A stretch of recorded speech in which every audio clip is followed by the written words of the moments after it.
Assalamualaikum warahmatullahi wabarakatuh. Perkenalkan, kami dari kelompok 21 Kuliah Kerja Nyata Fakultas Farmasi Universitas Mula Warman. Hampir setahun kita melakukan aktivitas di rumah saja karena pandemik yang sedang berlangsung di seluruh belahan dunia. Dan banyak sekali informasi-informasi yang beredar mengenai vaksin COVID-19 yang belum tentu benar, sehingga masyarakat enggan untuk melakukan vaksinasi. Jadi sebenarnya apakah vaksin COVID-19 aman atau berbahaya?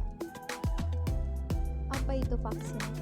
Vaksin adalah antigen berupa mikroorganisme yang sudah mati atau masih hidup tapi dilemahkan, yang telah diolah berupa toksin mikroorganisme yang menjadi toksoid protein rekombinan yang apabila diberikan kepada seseorang akan menimbulkan kekebalan spesifik secara aktif terhadap penyakit infeksi tertentu. Dan vaksin ini membantu sistem kekebalan tubuh melawan infeksi secara efisien dengan mengaktifkan respon tubuh terhadap penyakit tertentu sehingga tubuh akan mengingat virus atau bakteri pembawa penyakit. Jadi, apa sih sebenarnya tujuan dari vaksin? Jadi, vaksin bertujuan sebagai upaya mencegah penyakit tertentu. Hal ini dikarenakan vaksin berisi antigen yang dapat memberikan tubuh pertahanan dan perlindungan dari berbagai penyakit infeksi yang berbahaya. Apakah vaksin adalah obat? Vaksin bukanlah obat. Vaksin membantu mendorong pembentukan kekebalan tubuh secara spesifik pada penyakit tertentu agar terhindar dari penyakit tersebut. Ada beberapa tahap uji klinis dan penilaian keamanan vaksin. Pada tahap pertama atau uji klinis fase 1, dilakukan uji keamanan dan imunogenisitas vaksin pada beberapa orang yang risiko rendah untuk menguji tolerabilitas terhadap vaksin. Perkiraan jumlah vaksin adalah 10-100. Pada tahap 2 atau uji klinis fase 2, pada uji klinis fase 2 dimaksudkan untuk memantau keamanan vaksin, potensi munculnya efek samping, respon imun, menentukan dosis optimal, dan jadwal pemberian vaksinasi. Perkiraan jumlah vaksin adalah 100-1000. Pada tahap 3 atau uji klinis fase 3, pada uji klinis fase 3 ini dimaksudkan untuk melihat efikasi vaksin dalam mencegah penyakit yang ditargetkan dan pengamatan lebih jauh tentang keamanan vaksin dengan melibatkan populasi yang lebih beragam dan jangka waktu yang lebih panjang. Perkiraan jumlah vaksin adalah 1000-10.000. Setelah uji klinis fase 3 selesai, maka dibuat surat permohonan izin edar dari vaksin ini kepada Badan POM dengan melengkapi seluruh persyaratan yang diminta oleh Badan POM.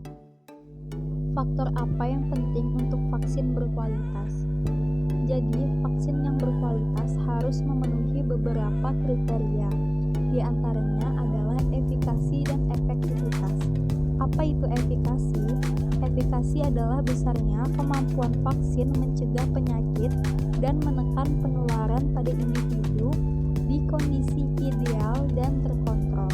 Kemudian, efektivitas adalah kemampuan vaksin mencegah penyakit dan menekan penularan pada individu pada lingkup masyarakat luas yang heterogen. Jadi, dua aspek ini berperan untuk mengukur manfaat vaksin dalam mengendalikan penyakit yang dimaksud. Kriteria yang boleh divaksin. Yang pertama, dewasa, sehat, usia 18-59 tahun. Yang kedua, menerima penjelasan dan menandatangani surat persetujuan.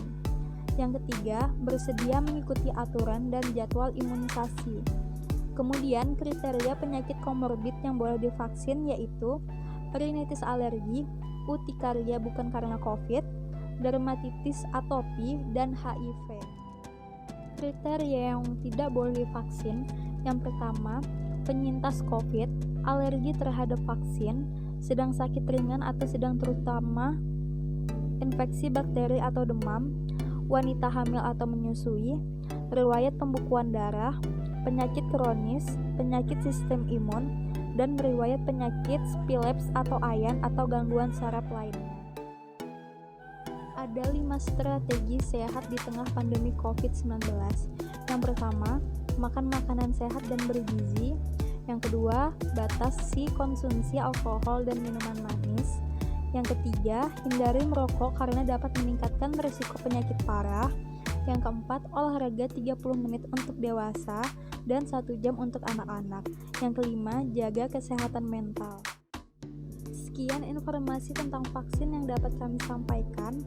Kurang lebihnya kami dari kelompok 21 Kuliah Kerja Nyata Fakultas Farmasi Universitas Mula Warman memohon maaf apabila ada penuturan kata yang salah. Sekian dari kami. Wassalamualaikum warahmatullahi wabarakatuh.